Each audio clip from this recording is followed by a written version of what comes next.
For all intents and purposes, it appears that Ryan Gosling was a bit of a troublemaker in high school, as he was inspired by the film First Blood to collect a lot of steak knives for school one day. He then continued to toss them at his classmates, which resulted in his suspension. That reveals a lot about his mental state at the time, since even if he wasn't bringing a gun to school, bringing a number of knives indicates a disordered mind. Thankfully, the situation was resolved and Gosling was reinstated on the correct track, as he would later go on to establish a career and gain a great degree of recognition and popularity as more people became aware of his existence. It's difficult to see him as a problem now that he's a great star, but the things you find online may be shocking at times. Here are a few more facts about him that you might not know. On the set of The Notebook, he and Rachel McAdams were frequently fighting. This may appear to be a no-brainer because so many people are aware of it. However, considering that not everyone has seen The Notebook, there's still a potential that some people are unaware that Gosling and McAdams brawled on set.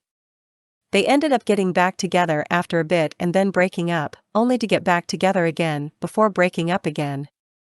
He lived with Justin Timberlake's family throughout his stint on the Mickey Mouse Club. It's hard to say if anyone remembers the Mickey Mouse Club from so long ago, but it's where Ryan Gosling, Britney Spears, Justin Timberlake, and a few others got their start and gained notoriety. He frequently portrays calm, slightly distant individuals. Even in action films, he appears to portray the person who has a few difficulties to sort out, and he's seldom, if ever, exuberant in any way. Even in Blade Runner 2049, he remained mostly cool and collected. He's a seasoned jazz guitarist. It appears that acting and music go hand in hand at times, since a few actors have managed to distinguish themselves by founding a band, being a member of a band, or at least picking up an instrument to demonstrate that they're exceptionally adept in that field. His mother took him out of school because of an incident in elementary school. Not only did he throw steak knives at his classmates, as previously said, but he was also regularly tormented and had no friends to support him until he was approximately 14 years old. So his mother quit her job and chose to homeschool Ryan for a bit. He was the one who created the kitchen table in The Notebook. It took him a while to get into the character of Noah for the film, but he eventually finished it and got it on screen just in time. It's difficult to determine whether he's kept up with that expertise, because it was for a part and could have piqued his curiosity. Trouble was his school nickname.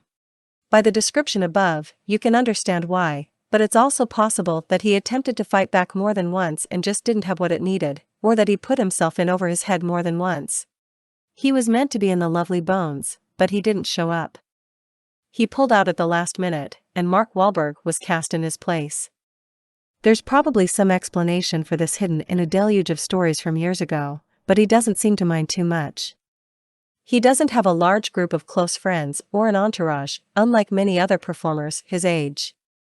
It all depends on how a person feels when they see an actor with an entourage of people they either trust or use as crowd control, but on a personal level, it seems like it would be preferable to be able to hang out alone or with a couple of friends rather than having those who are determined to ride shotgun on your coattails. In Batman vs. Superman, Dawn of Justice, he was one of the actors considered for the role of Bruce Wayne. Obviously, Ben Affleck received the nod instead, but he was one of the candidates for the part. He's quiet and modest, yet he's still a major star who frequently plays the role. Thanks for watching, subscribe and stay tuned.